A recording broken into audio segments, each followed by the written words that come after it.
Can you afford to buy a house? So that's one of the first questions that I get from first-time home buyers. Usually people have an idea of what they can afford, but let's break down, can you afford to buy a house? If you can afford to buy a house, how do you know how much you qualify for? So we're going to just break down those very simple questions: is do I qualify, and how much do I qualify for? So we're going to break those two things down. So if you're a first-time home buyer watching this video, you'll get an idea if you can buy a house or when you'll be ready. So a few weeks ago, I had a referral from a past client. A client's sister reached out to me wanting to start the process, buy a house. It's great. I love helping first-time home buyers. So started gathering her information, and she makes about $3,000 a month. And she currently rents a room in a house with some roommates and pays about $1,000 a month for rent. So making $3,000 a month, living in LA, that's just simply not going to cut it. So I'll just break down the numbers so you could see. So this is an example. If you're looking to, for example, buy a property in LA, a lot of my clients are in LA, just to give you the bare minimum of what it takes to buy a absolute starter in Los Angeles County. So the lowest price home or condo you're going to find, it's probably going to be a condo, but the lowest price condo you're probably going to find is about $400,000. So if you have 5% as a down payment, which is on the lower end, right? So again, you're a first-time home buyer, you're putting little money down, 5% down. You could have more, 10, 20%, that's possible. But let's just say you got 5. Your mortgage payment on that condo is going to be $2,500. That's with today's, around a 7% interest rate. The mortgage is $2,500. Property taxes are going to be about another $400. HOA is going to be another $300-400. You're looking at over $3,000, $3,200 to $3,500 a month. $3,200 to $3,500 a month, all in, to buy a $400,000 condo in LA. Okay, so if you want to buy a $400,000 condo, the easiest calculation that you need to keep in mind when you're calculating anything you can afford, so even if you're buying $1 million home, 800,000, 600,000, you can use this formula. Your income needs to be double all of your debts. Okay, so let me break that down.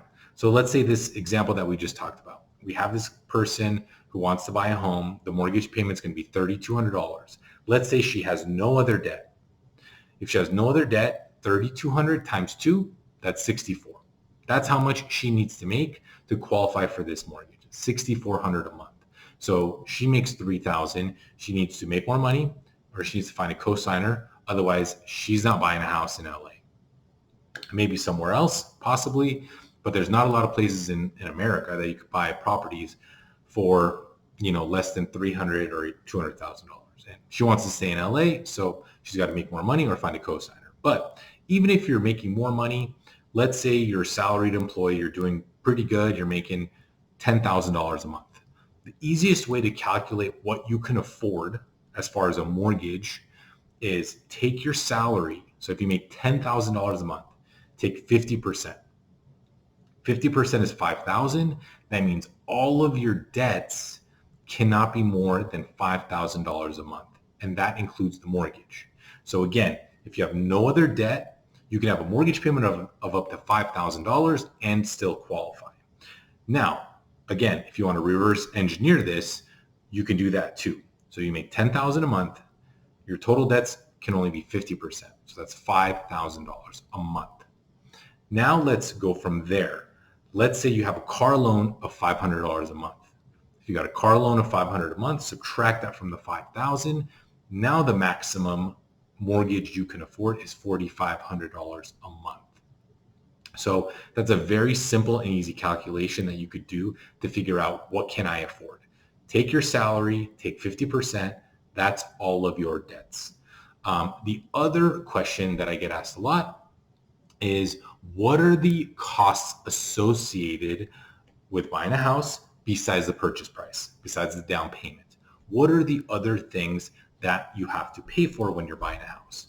So again, if you're putting 5, 10, 15, 20, 25, whatever the down payment that you're putting, so you need that, obviously.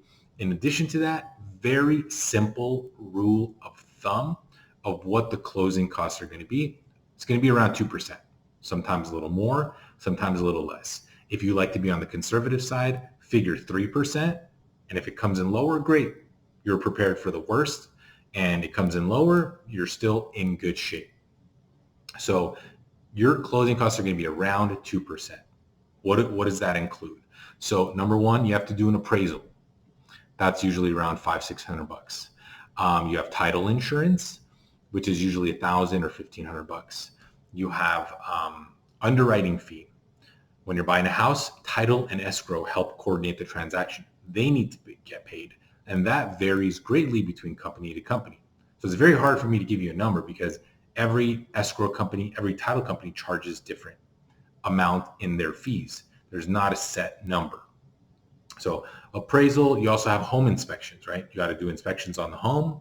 You got to pay 1 year of homeowner's insurance up front. You got to pay a few months of property taxes up front. So if you're wondering how much are property taxes, again, they vary greatly from state to state. So in California, in Los Angeles, where I lived for a very, very long time, property taxes are around 1.25% of the price of the home. So very simply, if you buy $1 million home, it's $12,500 a year. So 1.25%, divide that by 12, you'll get the monthly number. So 1.25% of $1 million, again, $12,500. Divide that by 12, about $1,000 a month. So then in Arizona, where I live now, property taxes are half of what they are in Los Angeles. So in LA, 1.25%. In Phoenix area and surrounding areas, you're looking at 0.6%.